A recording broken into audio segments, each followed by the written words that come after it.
વર્ષે કેટલા પાક લેતા હતા આપણે? આજથી 24-25 વર્ષ પહેલા કેટલા પાક લેતા હતા આપણે વર્ષે? જરાક જોરથી બોલો, આ લોકોને સંભળાતું નથી. હે? એક, ખાલી એક. આ મારી ઉંમરના લોકોને ખબર છે કેટલા 24 વર્ષ પહેલા ખાલી એક જ પાક લેવાતો હતો? તમે બા કોઈને કીધું કે નહીં? અને આજે કેટલા પાક લો છો? કેટલા? 3 પાક લો છો. તો મારે હર્ષભાઈની એ કહેવું છે કે અમારા વડવાઓ તો એક જ પાક લેતા હતા, પણ આસાનીને આરામથી જિંદગી જીવતા હતા.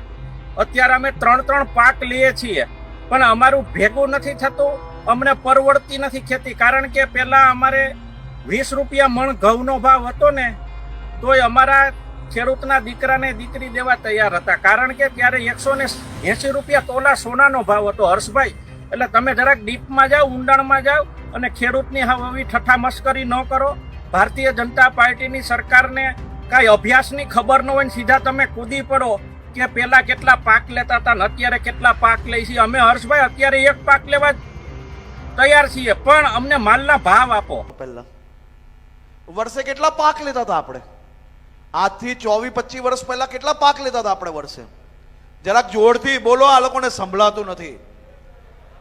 હે? એક, ખાલી એક. આ મારી ઉંમરના લોકોને ખબર છે કેટલા 24 વર્ષ પહેલા ખાલી એક જ પાક લેવાતો હતો? તમે બા કોઈને કીધું કે નહીં? અને આજે કેટલા પાક લો છો? કેટલા? 3 પાક લો છો. તો હવે એક દાદા સાચું કહો તમે હવે કે આ મોદી આવ્યા પછી 3 ગણો પાક થયો કે ના થયો? હે? જરાક જોરથી બોલો, આને ના સંભળાય. અને આ કોંગ્રેસીઓએ કેટલા વર્ષ રાજ કર્યું એની પહેલા? કેટલા વર્ષ રાજ કર્યું એની પહેલા? કેમ ત્યારે પાક ના વધ્યો? કેમ ત્યારે પાણી ના પહોંચ્યું? હા? કોએ કટકી મારી?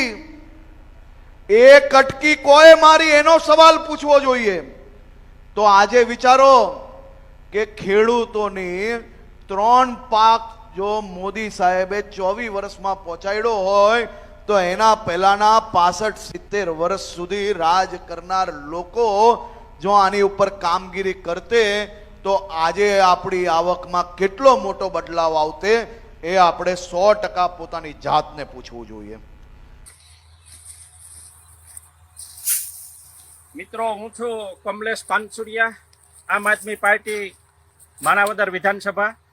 અત્યારે અમે મગફળીનો મોસમમાં પૂરજોશમાં ચાલી રહી છે, પણ ઉત્પાદન નથી મળતું. અને ઉત્પાદન મળ્યા પછી અમે માર્કેટિંગ યાર્ડમાં લઈને જઈએ તો ભાવ પણ નથી મળતા. અત્યારે પરિસ્થિતિ ખેડૂતની દયનીય છે કે હમણાં જ ગૃહમંત્રી હર્ષભાઈ સંઘવી એવું બોલ્યા કે પહેલા કેટલા પાક લેતા હતા. તો મારે હર્ષભાઈની એ કહેવું છે કે અમારા વડવાઓ તો એક જ પાક લેતા હતા, પણ આસાનીને આરામથી જિંદગી જીવતા હતા. અત્યારે અમે 3 પાક લઈએ છીએ, પણ અમારું ભેગું નથી થતું, અમને પરવડતી નથી ખેતી. કારણ કે પહેલા અમારે 20 રૂપિયા મણ ઘઉંનો ભાવ હતો ને, તોય અમારા ખેડૂતના દીકરાને દીકરી દેવા તૈયાર હતા. કારણ કે ત્યારે 180 રૂપિયા તોલા સોનાનો ભાવ હતો. હર્ષભાઈ, એટલે તમે જરાક ડીપમાં જાઓ, ઊંડાણમાં જાઓ અને ખેડૂતની આવી ઠઠ્ઠા મશ્કરી ન કરો. ભારતીય જનતા પાર્ટીની સરકારને કાંઈ અભ્યાસની ખબર ન હોય ને સીધા તમે કૂદી પડો કે પહેલા કેટલા પાક લેતા હતા ને અત્યારે કેટલા પાક લઈ છીએ. અમે હર્ષભાઈ અત્યારે એક પાક લેવા તૈયાર છીએ, પણ અમને માલના ભાવ આપો. જો માલના ભાવ ખેડૂતોને પૂરતા નહીં પડે ને તો આવતા દિવસોમાં આ ખેડૂતો રોડ ઉપર આવતા જરાય વાર નહીં લાગે. અને 2027 દૂર નથી. એક ખેડૂત આક્રોશ ભર્યો છે, વેદનાથી ભરપૂર છે. ખેડૂતને માલના ભાવ નથી મળતા, એમ મજૂરોને પૂરતી મજૂરી પણ નથી મળતી. અત્યારે 1 સોના તોલાનો ભાવ 1.25 લાખ રૂપિયા જેવો થઈ ગયો છે. અને જ્યારે અમારો વડીલ એક ઉત્પાદન લેતો હતો, એક પાક લેતો હતો ને, ત્યારે 190 રૂપિયા તોલા સોનાનો ભાવ હતો અને અમારી મગફળી 160 રૂપિયા ખાંડી જતી હતી. એટલે સોનું અને મગફળી હાઈરે હાઈલા જતા હતા. અને જ્યારે મગફળી અને સોનું બે એક આયરે હાલતા હતા ને હર્ષભાઈ સંઘવી, ત્યારે અમારા અહીં વડીલો હોનાના બટન હાકરીવાળા પહેરતા હતા. અત્યારે હોનાના બટનની તો વાત રહેવા દો હર્ષભાઈ સંઘવી, અત્યારે અમારે બગસરાના ધાતુના લેવા હોય ને તો તેવડ નથી રહી. કારણ કે તમે 1452 રૂપિયા ટેકાનો ભાવ નક્કી કર્યો મગફળીનો, પણ માર્કેટિંગ યાર્ડમાં જાવ તો 600 ને 700 રૂપિયામાં વેપારી લઈ લે છે માંડવી. તો જરાક વિચારો હર્ષભાઈ, તમે હા ખેડૂતની ઠઠ્ઠા મસ્કરી ન કરો. અને આવતા દિવસોમાં 1452 રૂપિયા જે તમે ટેકાનો ભાવ કર્યો છે નક્કી, તો વેપારીઓને સૂચના આપી દો કે ભાઈ 1452 નીચે ખેડૂતોની મગફળી કોઈ માગે નહીં. વેપારી તમે એ કેમ નથી વિચારતા? તમે એમએસપી કરીને ખેડૂતોને ક્યાં રવાડે ચડાવવા? અને તમારા પ્રવક્તાઓ તો મોટી મોટી ડંફાસો મારે છે ટીવીમાં આવીને, ચેનલોમાં આવીને. એ પ્રવક્તાને પણ ધ્યાન દોરો કે થોડુંક સાચું બોલતા શીખવાડો.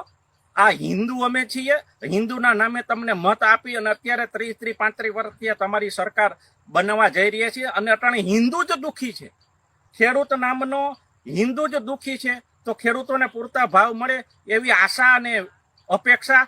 હર્ષભાઈ સંઘવી, તમામ માર્કેટિંગ યાર્ડોને સૂચના આપો કે 1452 રૂપિયા જે ટેકાનો ભાવ છે, એ ભાવ નીચે કોઈ વેપારી ખરીદી ન કરે. આટલું તો કરાવો. 1452 રૂપિયા તમે ભાવ નક્કી કરેલો છે, ભાજપની સરકારે ભાવ નક્કી કરેલો છે. તો 1452 રૂપિયા એ તો ભાવ તમે અપાવો. યાર્ડમાં જે ખેડૂતો જાય છે અત્યારે 700 ને 800 રૂપિયામાં વેપારી ખેડૂતોને કાપી નાખે છે. હર્ષભાઈ સંઘવી, તમે આદેશ કરો, સૂચના કરો ને એની અમલવારી યાર્ડોમાં કરાવો. એટલે કંસનો દરબાર, કતલખાના, જે શબ્દોથી ઉલ્લેખ કરવો હોય એ માર્કેટિંગ યાર્ડોને અમે કરી શકીએ છીએ. પણ સરકારને એ શબ્દો હવે વાપરતા ખેડૂતો વાર નહીં લાગે.